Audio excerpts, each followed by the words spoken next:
Allahumma salli ala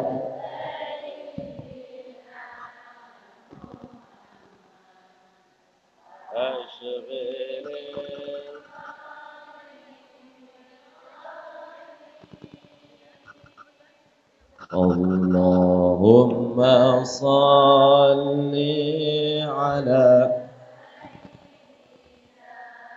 Muhammad wa ashghilih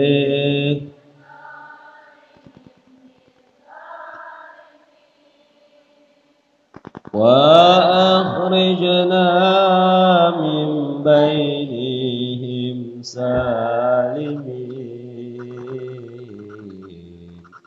wa ala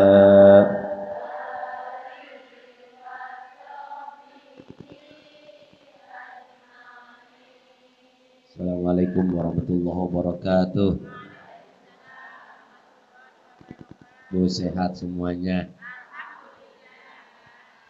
Bapak sehat semuanya. Alhamdulillah. Assalamualaikum. Waalaikumsalam. Mudah-mudahan Pak Ustadz sehat selalu dalam keadaan walafiat sekeluarga. Amin. Maaf Pak Ustadz, saya mau tanya, apakah warisan kalau dibagi dalam keluarga bagiannya sama rata, baik anak laki-laki maupun anak perempuan, sedangkan yang membagikan anak yang paling tua, apakah hukumnya sah-sah aja menurut agama Islam? Menurut agama Islam, lidzakari mislu hadzil unsayain, laki-laki bagiannya itu 2, perempuan bagiannya itu 1, anak laki 2, anak perempuan 1. Itu aturan Al-Qur'an. Tapi kami sepakat sekeluarga bagi rata, bagi sama. Boleh apa enggak? Silahkan. Yang penting tidak ada yang iri. Yang penting anak laki-laki redo. Redo. Rela tapi dongkol. Berarti enggak ikhlas ya? Nah, itu kalau semuanya anak lakinya sepakat, maka boleh. Tapi kalau yang laki, oh nggak bisa, kita harus pakai Al-Quran, maka bagiannya yang laki 2, perempuan. Jelas Ibu? Jelas. Perempuan 1 banyak apa enggak? Banyak, karena perempuan tidak ada kewajiban menafkahi. Laki-laki dikasih 2 karena ada kewajiban menafkahi. Assalamualaikum. Waalaikumsalam Pak Ustadz. Izin bertanya, apakah boleh seorang ingin menjadi mu'alaf hanya karena ingin menikah? Terima kasih Pak Ustadz.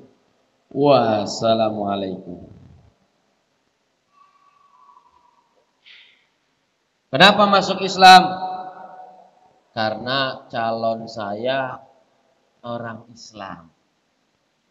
Terus nanti kalau udah Islam, balik lagi enggak? Itu bukan tugas kita.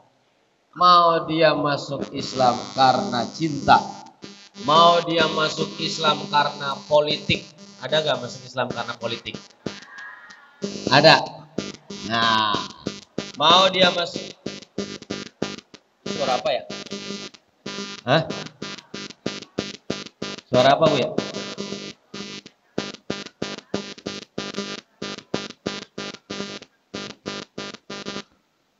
Waktunya udah habis kali ya?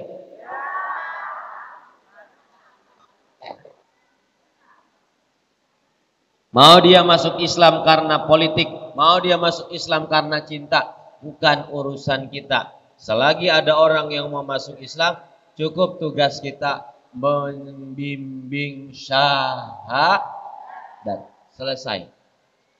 Adapun di dalam hatinya ada modus, di dalam hatinya ada niat yang lain, itu bukan urusan kita. Nahnu nahkum bizahir wallahu yatawalla bisarair. Kita sebagai manusia itu hanya memberikan hukum dalam konteks zahir, bukan dalam konteks batin. Makanya nggak bisa nganggap orang nih amalnya nggak ikhlas, ini kerjaannya nggak ikhlas, ini kerjaannya karena pengen dipuji. Hati yang ria, hati yang ikhlas, siapa yang tahu? Hanya Allah. Manusia tidak berhak menilai hati seseorang. Betul? Betul? Karena kadang-kadang yang kita nilai sering salah. Iya apa enggak, Bu? Kelihatannya mah kayak ikhlas, ternyata enggak ikhlas. Kelihatannya mah enggak ikhlas, ternyata ikhlas. Kelihatannya begitu. Manusia hanya menghukumi Assalamualaikum Pak Ustadz, apakah boleh seorang istri lebih mendahulukan ustadznya daripada suaminya?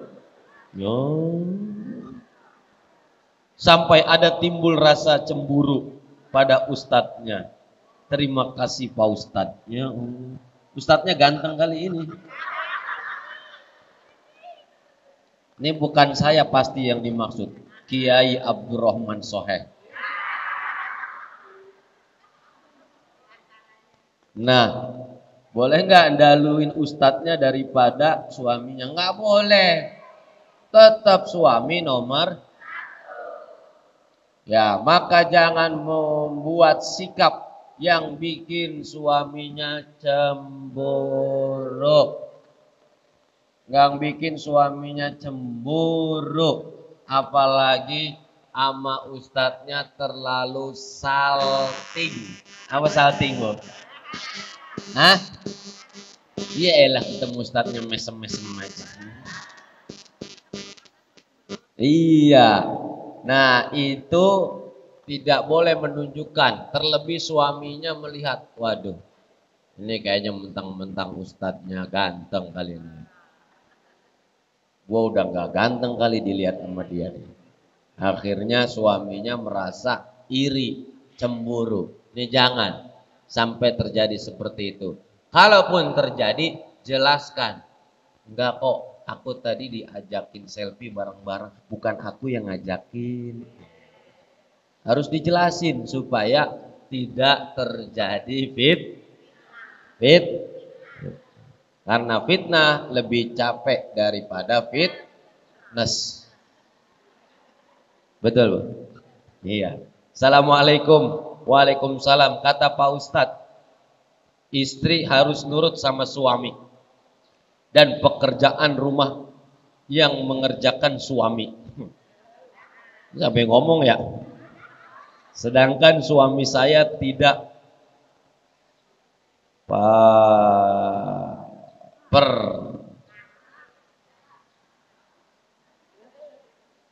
PDHAM, apa itu? Tidak paham kerjaan rumah, otomatis yang mengerjakan istri. Bagaimana itu Pak Ustadz penjelasannya? Mohon penjelasannya. Hai. Istri tidak wajib istri tidak wajib istri tidak wajib istri tidak wajib ngepel. Tapi yang wajib istri apa? Nurut.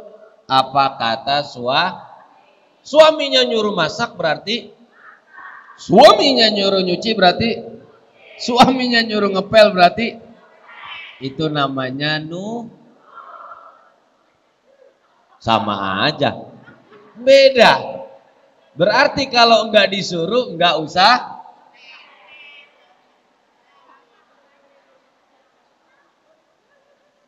Ya, Bu. Bu, Bu. Ya, masing-masing pekerjaannya, masing-masing tugasnya. Suami mencari nafkah, ibu merapikan rumah, ya, beserta isinya. Nah, sekarang kalau dibalik, ibu yang cari nafkah, suami yang nyapu, yang ngepel, yang masak, mau nggak begitu? Nah, kan nggak biasa, terbalik dari tabiat. Maka kalau saling mengerti, saling memahami, walaupun gak wajib masak, kalau suami mau makan apa ditanjain, iya apa iya? Iya, suami mau minum apa ditanjain, kalau duitnya ada dikerjain, kalau nggak ada, suruh ngerjain sendiri aja gitu ya. Ini memang nggak tugas istri, tetapi istri juga harus pengertian. Suami saya nggak pernah ngepel, ya kagak bisa ngepel. Biarin nggak pernah ngepel, yang penting minta duitnya buat ngepel, ya. Benar nggak? Biarin nggak bisa masak, yang penting minta duitnya buat. Biarin nggak bisa nyuci, yang penting minta duitnya buat. Sepakat? Iya, yang penting nggak apa-apa suami nggak pernah ngerjain pekerjaan rumah tangga, yang penting ngasih. Benar Bu? Nah, udah. Assalamualaikum Pak Ustadz. Waalaikumsalam. Saya mau bertanya, gimana hukumnya jika kita ke makam tidak selalu membawa bunga, karena selain belinya jauh, kadang males belinya juga. Jadi kira-kira pahalanya sama tidak dengan orang-orang yang ke makam bawa bunga?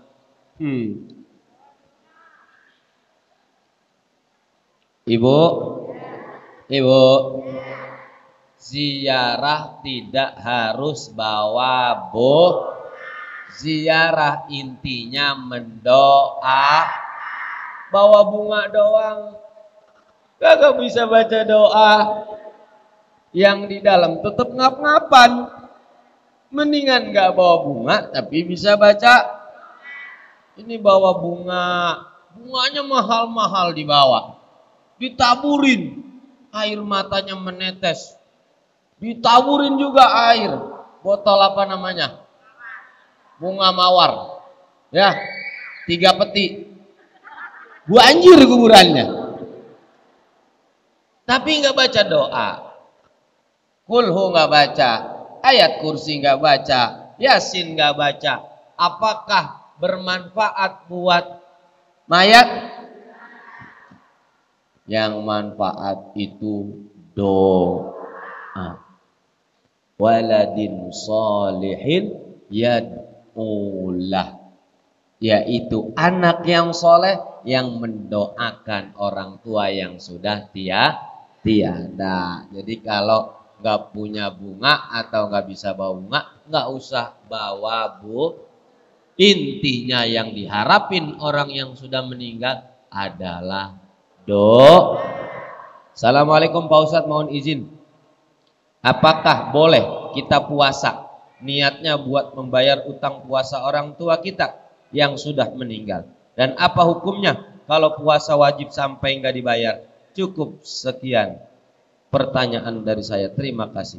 Bu, Ibu, puasa wajib berapa kali? Setahun satu. Puasa apa namanya? Berapa hari? Kadang 30, kadang 20, dan gak boleh 28. Puasanya ngikutin yang belakangan, lebarannya ngikutin duluan. Ada gak yang begitu? Masih mending. Ada lagi yang lebih parah, ya, puasanya hari pertama doang, selanjutnya gak puasa. Ada yang begitu? Orang yang gak puasa itu nanti dapat siksa dari Allah, karena puasa termasuk rukun merupakan orang tuanya sudah meninggal, ternyata punya utang puasa. Gimana menyelesaikannya? 2 alternatif. 1, bayarin fidyah cukup. Berapa hari yang ditinggal, itulah berapa fidyahnya nanti yang harus dikasih. Kalau seandainya nggak punya harta, dikodoin. Boleh, ada ulama mengatakan anaknya atau ahli warisnya membayarkan utang lewat qadha puasa orang tuanya. Nah, tapi kalau memang bisa bayar fidyah, cukup bayar fidyah untuk mewakili utang orang tua saat hidupnya yang nggak sempat puasa. Jelas? Assalamualaikum warahmatullahi wabarakatuh. Ustadz, apakah saya termasuk berpoyah-poyah jika membeli sesuatu yang tidak dibutuhkan, tapi saya menyukai barang itu? Ya, karena ingat di IM bankingnya ada duit, akhirnya iseng-iseng buka Shopee, masukin keranjang, sebulan gak di check out. Ada yang suka belanja di online, mau check out mikirnya 10 kali, nggak jadi. Ada apa enggak? Nah, dimasukin keranjang mulu, keranjang udah penuh tuh ratusan, nggak ada yang di check out. Nah, ini apakah bagian boros? Tidak. Nggak apa-apa, lihat-lihat barang boleh. Terus saya mau beli sesuatu, padahal saya nggak butuh. Apakah saya termasuk israf atau boros? Apa itu boros?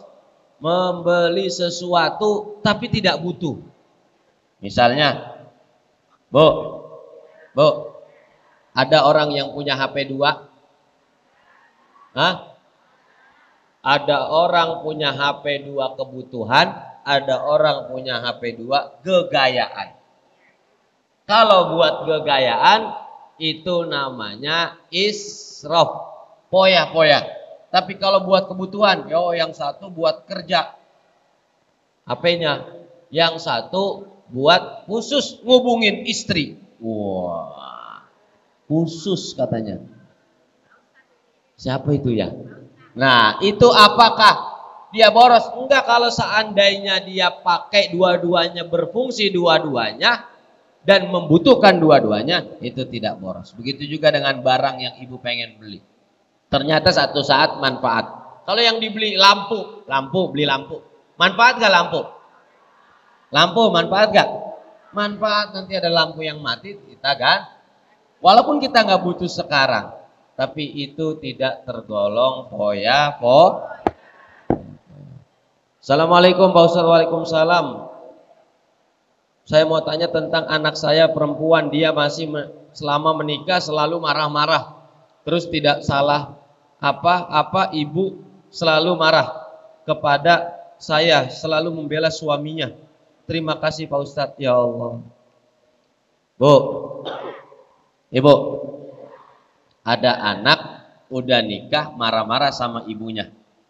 Marahnya dengan sebab atau tidak? Ini pertanyaannya. Kalau marah dengan sebab itu, maka ibunya itu jangan kebangetan ikut campur. Mohon maaf, jangan selalu disalahkan anak. Kadang-kadang yang bukan ranah kita, kita pengen ikut campur. Kemarin anak buru-buru pengen dikawinin, udah dikawinin ikut campur mulu urusan anak. Iya apa enggak? Ada yang begitu, Bu? Saya enggak belain anaknya. Itu satu kondisi bisa terjadi seperti itu. Kalau seandainya ibunya sakit, anaknya enggak jenguk karena enggak diizinin sama suaminya, anaknya masih bisa dibenarkan.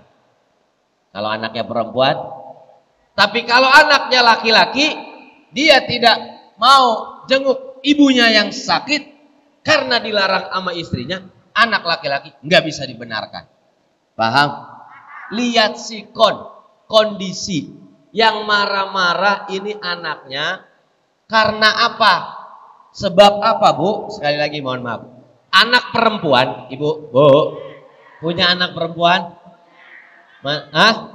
Udah pada nikah apa belum? Mau jadi istri kedua saya? Nanya doang saya main. Nah, ibu yang punya anak perempuan, kalau dinikahkan itu ikhlasin, sudah aturannya sama suaminya, bukan aturan ibu lagi. Berbeda kalau anak ibu laki-laki, ibu boleh panggil kapan saja, ibu boleh suruh datang ke rumah kapan saja. Kalau anak ibu laki-laki yang ibu nikahkan. Tapi kalau anak ibu perempuan, kalau dia dipanggil, dia ditelepon gak jawab, di WA gak dibalas, ibu jangan marah. Karena ibu udah serahin kepada jelas. Terus dia marah-marah tanpa sebab, siram aja. Kalau datang ke rumah ibu marah-marah aja. Marah itu dari setan, itu dari api itu kalah sama Maka kalau ada orang yang lagi marah-marah, siram dengan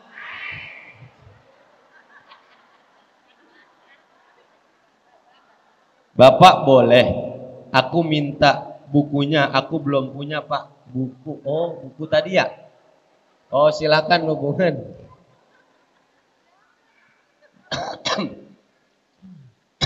Hubungin Ustaz Sauri. Buku, saya nggak tahu buku, kalau saya nggak pakai buku nih. Assalamualaikum, gak ada namanya. Bapak Ustadz, aku mau tanya, Ustadz habis sholat wiridan kepingin buang gas, boleh nggak? Ini gas apa dulu? Gas air mata? Gas kompor? Ini soalnya bahasanya gas. Iya kan? Kalau orang lagi wirid, dia orang pemadam kebakaran yang nanya, maka buang gas air mata bahaya. Ya. Boleh nggak lagi wiridan buang gas, kepingin buang gas? Boleh. Boleh. Walaupun kita nggak punya wudhu, kita mau tetap wiridnya bacaannya ayat kursi kah, qul huwallah kah. Kalau di dalam hati kita niatin zikir, maka tetap dapat pahala. Siapa yang ngomong? Imam Nawawi. Beda halnya kalau kita pegang Al-Qur'an. Kalau kita wirid, kita nggak pegang, kita putar aja. Subhanallah, subhanallah, subhanallah, subhanallah, subhanallah. Kotak amal lewat, astagfirullah, astagfirullah, astagfirullah. Udah lewat di depan kita, alhamdulillah, alhamdulillah. Ada yang suka begitu? Mana dia? Wallahu a'lam bissawab. Mudah-mudahan Allah terima amal ibadah kita, kuatkan kita, sehatkan badan kita. Yang ngaji semuanya duitnya tambah banyak, ya Rabbal Alamin. Masih ada 15 menit. Ustadz Jailani udah datang. Sebentar aja Bu. Sian dia udah nungguin dari tadi. Mana bininya nungguin juga di rumah lagi ya. Assalamualaikum warahmatullahi wabarakatuh.